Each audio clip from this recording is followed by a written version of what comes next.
Hello everyone, welcome to the JIGS TV weekly Go News.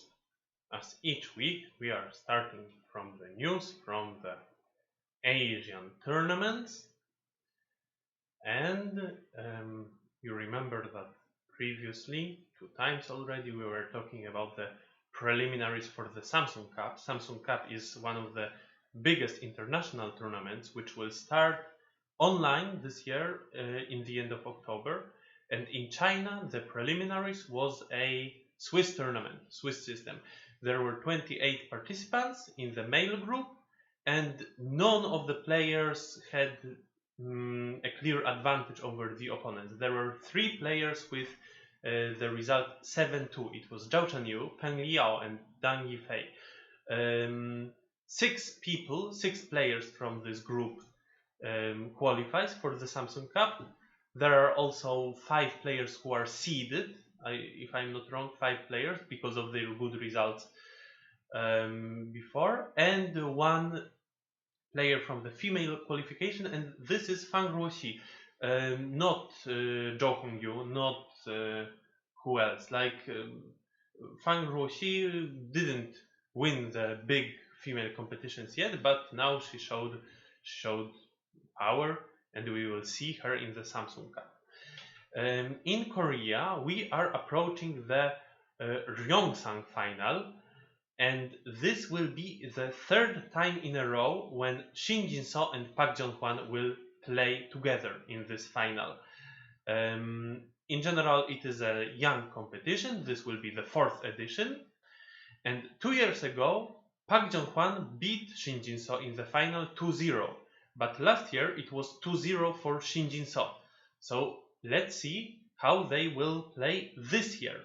The first game will be played on Wednesday, second on Thursday, and if this is a tie, 1-1, then possibly the 3rd game will be played on Friday. So a few highest level games to be watched this week. Another news from the South Korea is the first Supreme Player of Female tournament. Last year there was the first edition of the Supreme Player, the Open edition, and there Shin Jin-so won. This year he again won, became the Supreme Player. And now also the female edition starts. It is a league for 8 players. It started 1 week ago, and in the first game, Chejong was playing versus Cho Sung-ah. In general, when you make a Supreme Player League for females in the South Korea, you expect Chejong to be the favorite because she's on a level that she's competing in the open competitions, and usually she beats all the female players. But here Cho Sung-ah, 4-dan professional, showed a good skill and she won that first game. Cho Sung-ah is 2 years younger than Chejong. She is 23, and good luck to Cho Sung-ah in her future games. Still 6 games to be played in this league. Meanwhile, in Taiwan, the female Zhuiqiang tournament has finished. I think before I was saying Zhuqiang, and of course it's Zhuiqiang. Zhuiqiang in Chinese means the strongest. So it was the 8th edition, if I'm not wrong, of the tournament, which was supposed to decide who is the strongest female Taiwanese player. And it was a double knockout elimination tournament.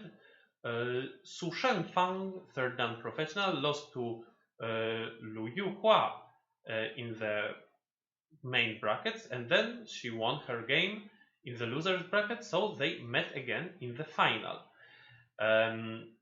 Let's take a look at their game. Alright, these are the players, and Lu Yuhua was taking black. Su Shengfang was taking white. One moment. Okay.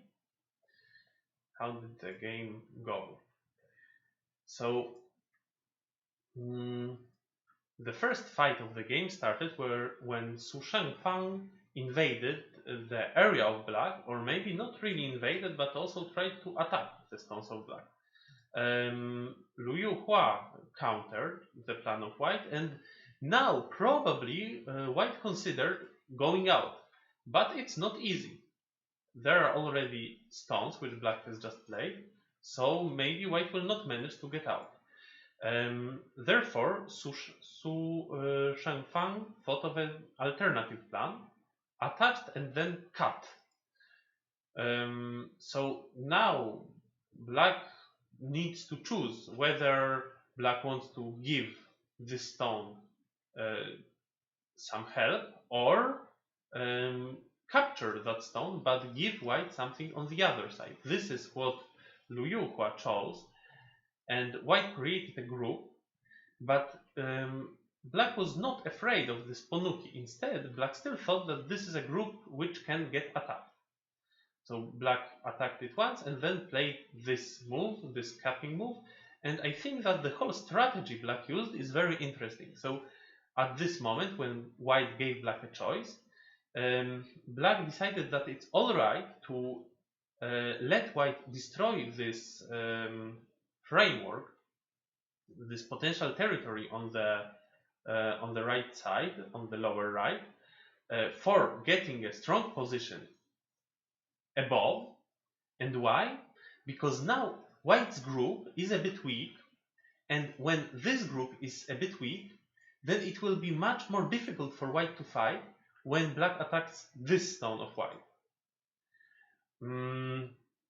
So after black attached, white cannot really go into too complicated variations which can give black big power in the on the outside. I don't know. Maybe this was an option, but then for sure black would attack the group.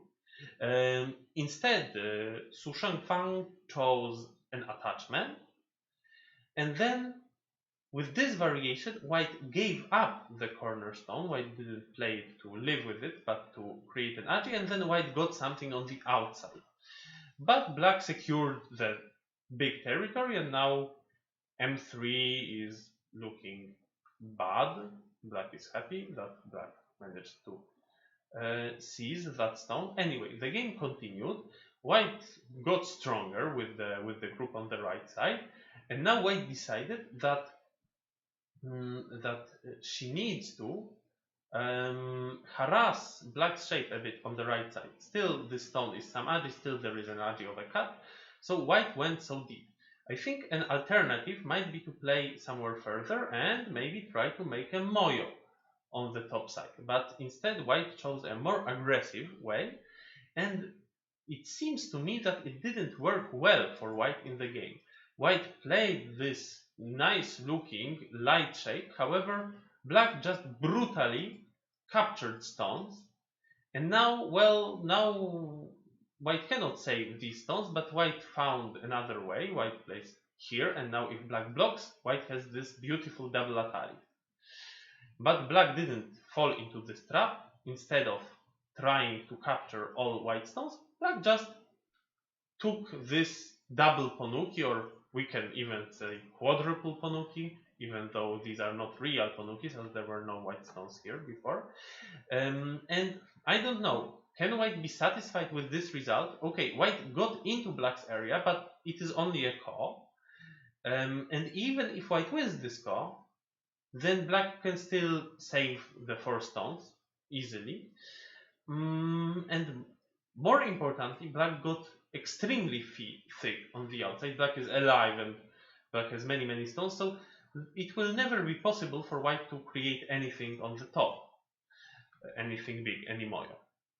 White continued the game, trying to move the influence to the left side instead of the top side, so that the thickness of black is not as useful. But black black just calmly, reduced. And white was trying to do something more in this game, not to just answer black's moves. And I think this is already a sign that white is not feeling comfortable in this game. And then another cost started. So maybe here there is also an interesting variation when white cut, and then this combination is played. It's not often seen in the games. And then black started that call. So thanks also to getting the O15 stone, now black can harass the corner shape of white, and white ignored the co threat to get additional points on the top, but then another ko might start soon for this thing. Actually, on the right side, after black added a move, it's still not clear. We can see that Su Shangfang still is pulling out the stone, and still it is a ko, so another ko. But then black starts the more important ko on the left side, which harasses white's shape. White won the ko, but black was not dissatisfied. Black continued, and white was already trying to play endgame like h18 move, like the s17 move, but then black actually knew that these moves, which were played because of the ko on the left side, can be helpful for attacking the corner of white. So now black started the attack, and the attack worked well. Locally, the group of black can be killed. Can you see it? This is a very important and basic, fundamental tsumego. White can locally kill the group with the move at a4.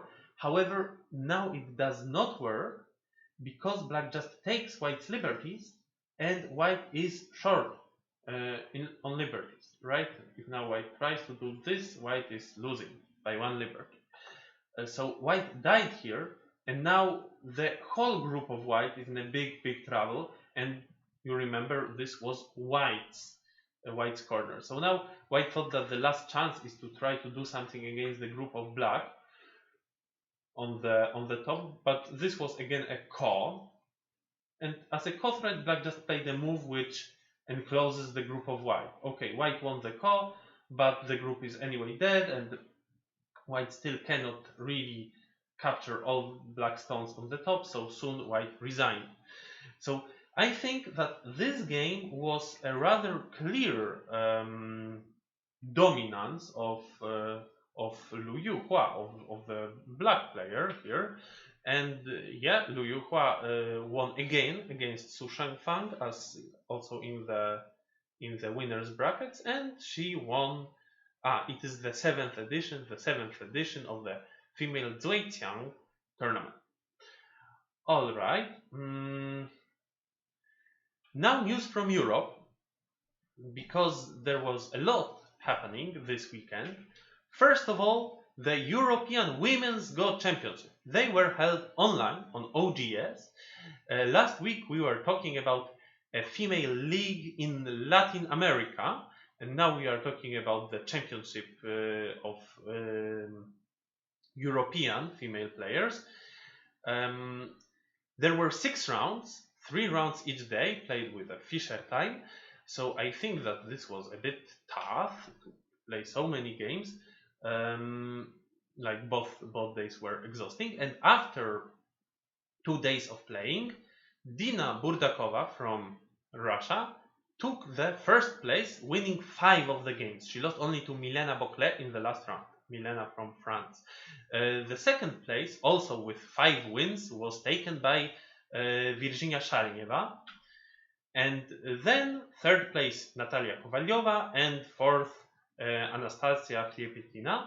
So the first 4 places went to Russia. And then the 5th place to Milena Boclet, who is the only player who managed to beat Dina in this tournament. This is the new female champion, Dina Burdakova. Last time it was Natalia Kovalyova who won the online Women's European Championship. And that's it. Congratulations to all the players. There were players from many countries participating. I think in total 31 participants. So it was a big event. Another tournament which was held this weekend was the first So Imba Cup. This was a tournament held in Mokra Chorakov in the Czech Republic, and So Imba is a Go Club in Brno. This is the name of the Brno Go Club, and as Mokra Chorakov is next to Brno, it was called the first So Imba Cup. I was there. I was playing. You can see the emblem of this town on the wall. This was the playing place. The tournament was organized really nicely. The playing place was a library. It was convenient, quiet, and the system of the tournament was interesting. Here we can see the first boards, and this is a separate tournament. In fact, there were 4 separate tournaments here made by strength. So the first one was for 6 strongest participants. Then the second group also 6 participants, third 6 participants, and the fourth one was a tournament for the rest of the participants who played a handicap tournament. So an interesting system, not just a usual McMahon. On all the boards, the games were intense. The first board was always broadcasted on KGS. Here we can see Dominic Berg is playing with Andrzej Kruml on Saturday evening, and later, after that game, on Saturday night, we all went to the restaurant where there was a buffet. As you can see, we also brought Go boards with us, and everyone was having a party together. I am saying we because I was also there. I also played this tournament. I lost to Andrzej Kruml. Andrzej lost to Dominik Bövis, and I managed to beat Dominik. So in the end, in the first group, we had a cycle. I am not sure if you can see the results. Maybe the photo is too small, but we shared the first place. In the second group, which was a group basically of players from 2 dan to 3 dan, there was a surprising and good result of Martin Zmerek, formerly 2Q player, but as we can see, for sure he is stronger. He took the second place. Congratulations to him, and big thank you to the organizing team. This is Gabriela Vlad and Tristan and Leon Defer. They organized all of this together, and yeah, there were players from a few countries. There were Serbian players, 2 players from Poland, a few players from Hungary, also German, French. So it was a big, nice event in this quiet town next to Brno. Another tournament which was held this weekend was the Cup of Moscow. This is an annually event in Russia, and as each year many players were attracted to this tournament. Over 100 participants, including the strongest Russian players like Ilya Shikshin for non-professional, or Alexander Dinerstein. Here we can see him playing against Yegor Lavrov. Except for the tournament, there were also classes for the beginners and the simultaneous games. In the end, there were prizes for the best youth participants and for the winners of the whole tournament. Here we can see Ilya Shikshin with the cup. He won all the games. Alexander Dinerstein lost only to Ilya, and he took the second place. He's not on the photo, probably he had to already go home. And the third place, by the highest SOS coefficient, was taken by Sava Mezin. Congratulations to him. And yeah, and this is it. Also, this weekend there was a tournament in Pisa held where the strongest Italian players gathered.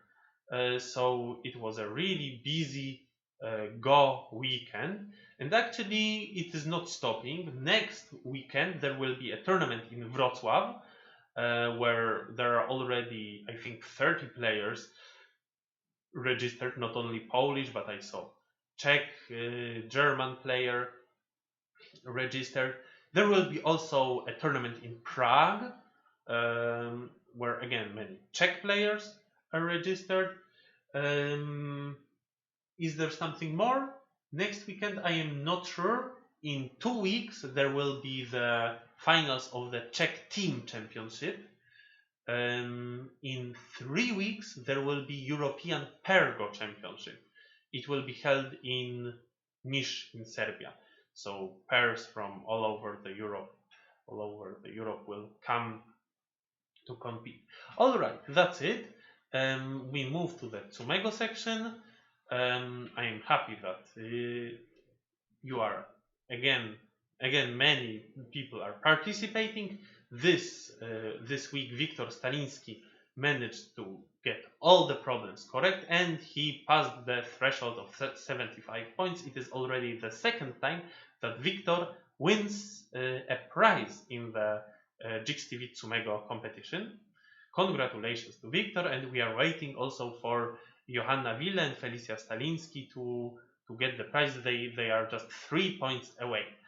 The single digit Q category had, of course, some more difficult problems. Everyone is yet a bit far from the prize, but just 3 weeks, right? And Emilia can already get a prize.